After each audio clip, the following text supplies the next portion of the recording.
une fleur d'automne à mettre en vedette. Chelone obliqua. Parmi les vedettes du jardin automnal se trouve une plante vivace unique, la galane Chelone spp. Cette plante est toujours solidement debout, jamais penchée, jamais brisée, même quand la lumière est très faible ou le vent très fort. Si seulement toutes les plantes se comportaient ainsi. La fleur en forme de tête de tortue. Ici, Chelone lyonii.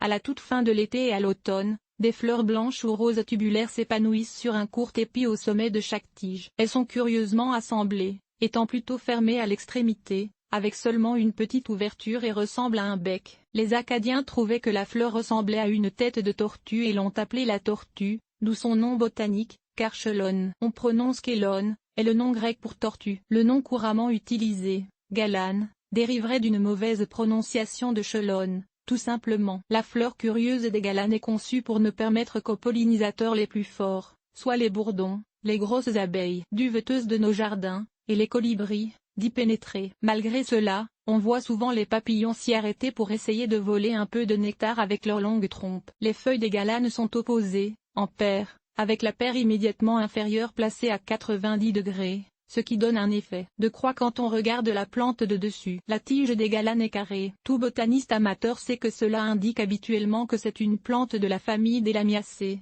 famille de la menthe, mais pas cette fois-ci. Les galanes appartiennent plutôt à la famille des Plantaginacées, avec les Digitalis spp, les Muflier Antirrhinum spp, et surtout la fleur charnière ou plante obéissante Physostygia virginiana, qui partagent la même tige carrée et les mêmes feuilles placées en croix. Enfin, il n'y a que 4 espèces de galanes, toutes originaires de l'Est de l'Amérique du Nord. Les 3 suivantes sont les plus intéressantes pour le jardinier amateur. Galane oblique obliqua. Chelone obliqua, c'est l'espèce offerte le plus souvent en pépinière. Ses fleurs sont d'un rose soutenu. Elles forment des touffes denses de tiges dressées, sans ramification, portant de grandes feuilles lancéolées légèrement dentées et d'un vert très foncé. Les feuilles ont un très court pétiole, ce qui permet de distinguer cette galane de la suivante. La galane oblique atteint environ de 60 à 90 cm de hauteur. Sa floraison débute, selon l'emplacement, à la fin d'août ou au début de septembre et persiste pendant 2 mois ou plus, habituellement jusqu'aux neiges. Il y a aussi un cultivar à fleurs blanches, Alba,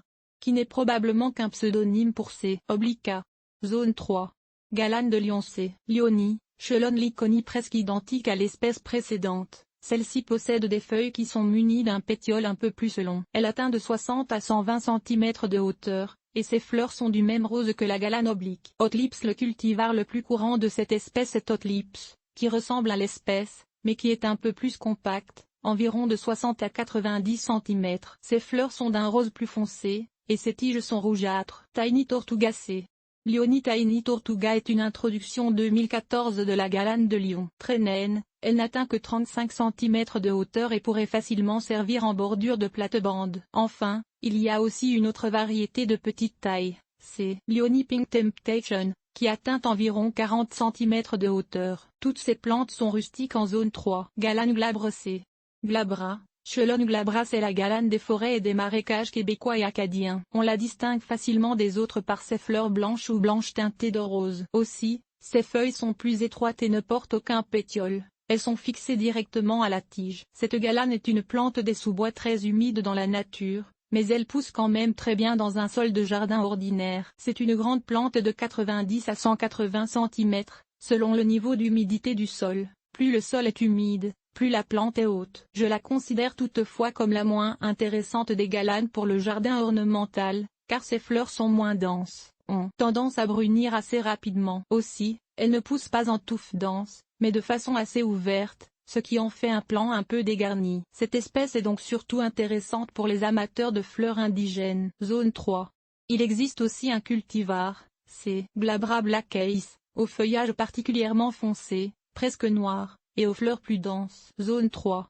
Fausse galane Kelonopsis aguiarana. Kelonopsis aguiarana. Kelonopsis est le pendant asiatique du genre Chelone, avec un port et un feuillage très semblable, mais aux fleurs tubulaires qui s'ouvrent complètement à l'extrémité, en trompette. Donc, aucune ressemblance avec une tortue. Le lobe inférieur est nettement plus long et large que les autres. La seule espèce présentement offerte est cette espèce japonaise de taille relativement compacte, 30 A. Sa rusticité exacte n'est pas connue encore, mais elles semblent bien se comporter en zone 4. Culture. Les galanes sont de culture très facile. Elles aiment un sol de jardin riche en matière organique et toujours un peu humide. Elles tolèrent les sols mal drainés et peuvent, de ce fait, pousser en bordure des jardins d'eau. Arrosez-les en cas de sécheresse, toutefois, car leur tolérance de la sécheresse est limitée. L'utilisation d'un paillis pour garder le sol plus humide sera appréciée. Aussi, ajoutez annuellement un peu de compost au pied de la plante pour maintenir la qualité du sol. Côté ensoleillement, tout va. Oui, ces plantes poussent aussi bien au soleil qu'à l'ombre. Dans la nature, on les trouve habituellement dans des forêts denses où peu de lumière pénètre. Si vous les cultivez en plein soleil,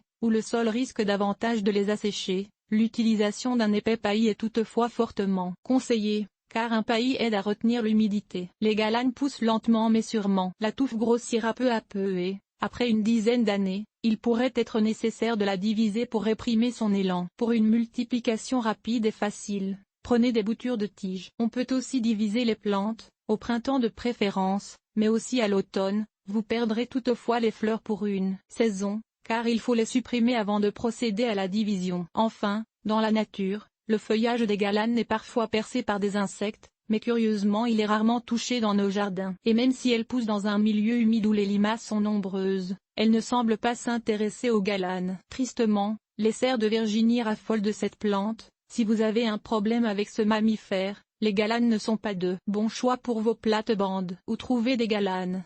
Les galanes, et surtout la galane oblique et les hybrides de la galane de Lyon, sont souvent offertes en jardinerie. Si vous n'en trouvez pas cet automne, demandez au marchand de vous en réserver une pour le printemps. Ou encore, allez voir un spécialiste en vivaces, comme les vivaces du Merle bleu à Saint-Raymond, les vivaces de l'île à Bécancour, ou les jardins de Michel à Saint-Eustache. La dernière pépinière offre le plus vaste choix de variétés.